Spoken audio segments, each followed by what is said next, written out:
अस्सलामुअलैकुम students, welcome to अपनी computer class. तो स्टूडेंट, आज की क्लास में हम क्लास 10 का एक इंपॉर्टेंट टॉपिक डिस्कस करेंगे। ये टॉपिक ऐसा है जिसमें काफी ज्यादा बच्चों को कंफ्यूजन होती है, लेकिन हम इसको बहुत ही सिंपल वे में अंडरस्टैंड करेंगे। तो टॉपिक है स्टूडेंट हमारा फाइल सिस्टम। फाइल सिस्टम क्या होता है स्टूडेंट?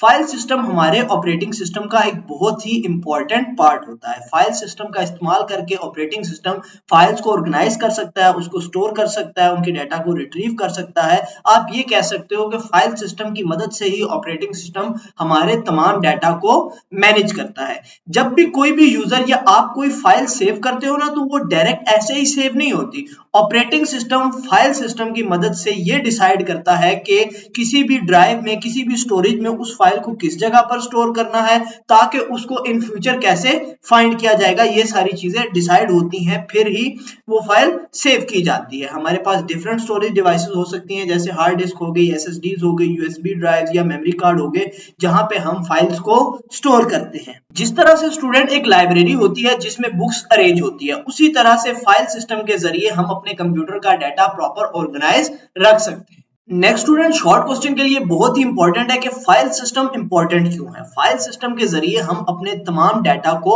ऑर्गेनाइज करते हैं ताकि हम उसको इजीली फाइंड कर सकें। जब हमें डाटा ऑर्गेनाइज मिलता है ना, तो चीजें फाइंड करना बहुत ज्यादा आसान हो जाती है। अगर आप कंप्यूटर में फाइल सिस्टम का यूज नहीं करते तो डाटा हमारा स्कैटर्ड हो जाता है। स्कैटर्ड से मुराद वो बिखरा हुआ हो जाता है, तो आपको किसी भी फाइल को फाइंड करने में बहुत ही ज्यादा मुश्किल होती है। इसी के साथ स्टूडेंट, हम कंप्यूटर में डाटा को ऑर्गेनाइज करने के लिए फोल्डर्स का इस्तेमाल करते हैं। हम डिफरेंट पर्पसेस के लिए फोल्डर्स बना सकते हैं। ऑपरेटिंग सिस्टम हमें स्टोरेज को प्रॉपर्ली मैनेज करने में हमारी हेल्प करता है। अगर स्टूडेंट रियल लाइफ एग्जांपल की बात करें, तो जिस तरह स्कूल का रिकॉर्ड अरेंज करने के लिए क्लास, सेक्शन और स्टूडेंट नेम की जरूरत होती है, उसी तरह कंप्यूटर में तमाम रिकॉर्ड, फाइल्स के रिकॉर्ड को अरेंज करने के लिए हम फोल्डर का इस्तेमाल करते हैं। स्टूडेंट्स, हमें ये तो चीज समझ आ गई कि फाइल सिस्टम का हम यूज करते हैं डाटा को ऑर्गेनाइज करने के लिए। अब इस फाइल सिस्टम के तीन कंपोनेंट्स होते हैं: फाइल, डायरेक्टरीज और मेटा डाटा। फाइल हमारे पास एक स्मॉलेस्ट यूनिट है स्टोरेज का। हम कोई भी डाटा अपने पास फाइल की फॉर्म में स्टोर करते हैं। डायरेक्टरीज या फोल्डर्स, डायरेक्टरीज को हम फोल्डर्स भी कह सकते हैं। आप ये कह सकते हो कि जो हमारे पास जितनी भी फाइल्स होती हैं ना, उन सबको मिला के हम एक डायरेक्टरी या एक फोल्डर में स्टोर कर लेते हैं, और एक फोल्डर या डायरेक्टरी के अंदर हम सब फोल्डर्स भी बना सकते हैं। मेटा डाटा, मेटा डाटा कहते हैं स्टूडेंट्स डाटा अबाउट डाटा। यानी कि आपने एक फाइल बनाई, अब उस फाइल का नेम क्या है, उसका साइज कितना है, उसकी टाइप क्या है, ये सारी चीजें जो है ये उसका मेटा डाटा कहलाती है। ये सारे कंपोनेंट स्टूडेंट्स ऑपरेटिंग सिस्टम को हेल्प करते हैं कि वो एक स्ट्रक्चर वे में डाटा को मैनेज कर सके। नेक्स्ट स्टेप है स्टूडेंट फाइल। जैसा कि हम पहले भी बात कर चुके हैं, फाइल हमारे पास डाटा स्टोरेज का सबसे स्मॉलेस्ट यूनिट है। अगर हम इसकी डेफिनेशन की बात करें तो फाइल हमारे पास कलेक्शन ऑफ बाइट्स को कहा जाता है। जो भी बाइट्स हम किसी डिस्क पे स्टोर करते हैं तो हम उसे फाइल कहते हैं। ये हमारा एक्चुअल डाटा होता है। कोई भी डाटा आप किसी भी फॉर्म में सेव करो तो वो फाइल की फॉर्म में ही सेव होता है। जैसे अगर आपके पास टेक्स्ट फाइल है तो वो .txt के एक्सटेंशन के साथ सेव होती है। एग्जीक्यूटेबल फाइल है तो वो .exe के साथ होती है। हमारे पास इमेजेस हैं तो वो PNG या JPG की फॉर्म में सेव होती हैं। वीडियोस MP4 और PDF डॉक्यूमेंट्स .pdf के एक्सटेंशन के साथ सेव होते हैं। स्टूडेंट्स, डायरेक्टरीज या फोल्डर्स की बात करें तो फोल्डर्स या डायरेक्टरीज का इस्तेमाल हम करते हैं अपनी फाइल्स को प्रॉपर स्ट्रक्चर में अरेंज करने के लिए। इसका ये फायदा होता है कि हम एक ही फोल्डर में बहुत सारी फाइल्स को एक साथ स्टोर कर सकते हैं, या हम एक ही फोल्डर के अंदर और सब फोल्डर्स बना सकते हैं। ये हमारे पास एक हायरार्की बनाता है, हम यानी कि टॉप, उसके बाद उसके लेवल, सब लेवल्स आ जाते हैं। इसकी हेल्प से हमें डाटा मैनेज करना और डाटा फाइंड करना बहुत ही ज्यादा आसान हो जाता है। नेक्स्ट है student Meta data. Meta data कहते हैं डाटा अबाउट डाटा। ये किसी भी फाइल का एक्चुअल कंटेंट या एक्चुअल डाटा नहीं होता, ये उस फाइल के मुतालिक इंफॉर्मेशन होती है। जैसे आप लोगों के पास एक फाइल है, कोई भी फाइल हो सकती है। लेट सपोज आपने होमवर्क का एक डॉक्यूमेंट बनाया है, ठीक है, तो उसका नाम क्या है, उसका साइज कितना है, उसकी टाइप क्या है, वो कब बनी या कब मॉडिफाई किया गया, ये सारा जो डाटा होता है इसको बोलते हैं मेटा डाटा। इसके ये कंटेंट तो नहीं है, लेकिन ये उसके मुतालिक इंफॉर्मेशन है। जैसे अगर हम किसी बुक की बात करें तो बुक के पेजेस के अंदर उसका कंटेंट होता है। अब उसका मेटा डाटा क्या हो सकता है, बुक का टाइटल क्या है, उसका ऑथर नेम क्या है, उसके अंदर पेजेस कितने हैं, तो ये सारा उस बुक का मेटा डाटा कंसीडर होगा।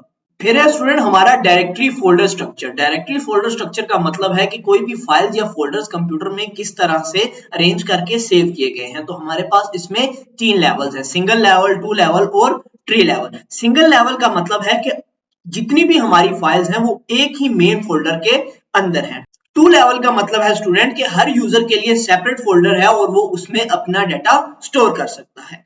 ट्री का मतलब है कि एक फोल्डर के अंदर हमारे पास सब फोल्डर्स हैं, एक रूट फोल्डर होगा, ये एक हायरार्की बनाएगा और उसके अंदर मल्टीपल यूजर्स, मल्टीपल फोल्डर्स और सब फोल्डर बन सकते हैं। और आजकल मॉडर्न कंप्यूटर, जो मॉडर्न ऑपरेटिंग सिस्टम है, वो इस ट्री स्ट्रक्चर का यूज करते हैं।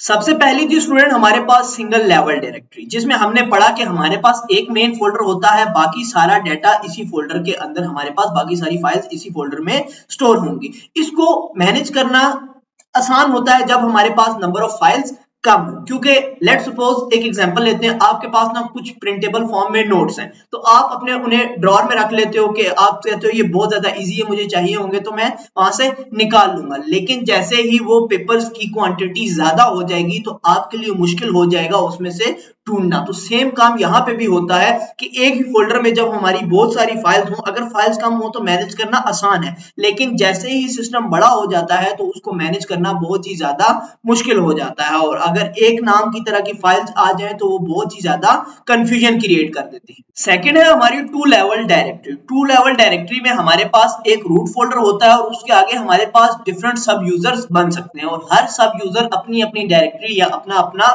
फोल्डर यूज करेगा। इसने क्या किया, 2 लेवल डायरेक्टरी ने जो हमारे पास सिंगल लेवल स्ट्रक्चर की लिमिटेशन थी उसको ओवरकम कर दिया। अब हमारे पास एक रूट फोल्डर आ गया और उसके अंदर हमारे पास डिफरेंट डिफरेंट सेपरेट यूजर्स आ गए और वो अपनी फाइल्स को इजीली ऑर्गेनाइज कर सकते हैं। और आप सेम नाम की फाइल्स भी डिफरेंट फोल्डर्स में क्रिएट कर सकते हो, इससे डाटा एक्सेस करना ज्यादा आसान हो जाएगा। फिर है स्टूडेंट हमारे पास ट्री स्ट्रक्चर डायरेक्टरी।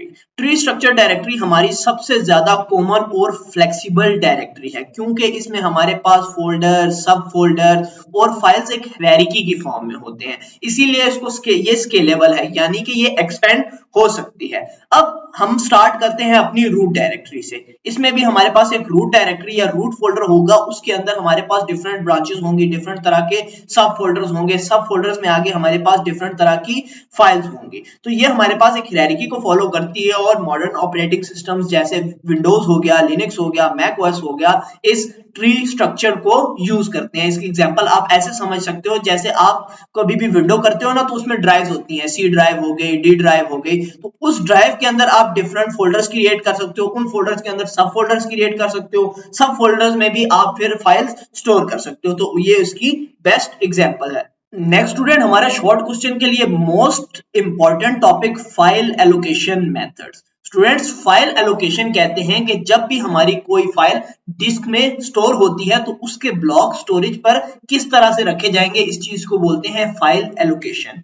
ठीक है स्टूडेंट, हमारे पास जो कंप्यूटर की स्टोरेज होती है ना वो डिस्क की फॉर्म में होती है, उसमें छोटे छोटे ब्लॉक्स होते हैं जिसमें हमारी फाइल स्टोर होती है। और बाज़ औक़ात हमारी फाइल्स बड़ी हो जाती हैं तो वो एक कंसेक्टिव ब्लॉक में, एक ही ब्लॉक में स्टोर नहीं होती, तो उन्हें क्या करना पड़ता है, उन्हें हमें छोटी छोटी ब्लॉक्स में स्टोर करना पड़ता है। तो इसके हमारे पास 3 मेथड्स हैं, कंटीन्यूअस एलोकेशन, लिंक्ड एलोकेशन और इंडेक्स्ड एलोकेशन। सबसे पहला है स्टूडेंट, इसमें हमारे पास कंटीन्यूअस एलोकेशन। कंटीन्यूअस एलोकेशन में हमारे पास जो फाइल्स होती है ना वो कंसेक्टिव डिस्क ब्लॉक में स्टोर होती हैं। अब आप लेट्स सपोज कर लो ये हमारे पास डिस्क है और ये हमारे पास ब्लॉक्स हैं जिसमें हमारे पास फाइल्स का डाटा स्टोर हो रहा है। तो कंटीन्यूअस एलोकेशन में आपको फाइल का डाटा स्टोर करने के लिए कंटीन्यूअस ब्लॉक्स चाहिए होते हैं। कंटीन्यूअस ब्लॉक्स कहते हैं एक साथ साथ ब्लॉक जो एक सीक्वेंस में आ रहे हो। अब जैसे ये सारे देखो, इन ब्लॉक्स को देखो, ये एक सीक्वेंस में आ रहे हैं, तो ये कंटीन्यूअस एलोकेशन कहलाती है। इसका फायदा ये होता है कि आपको फास्ट एक्सेस तो मिल जाता है, इसको मैनेज करना भी बहुत ज्यादा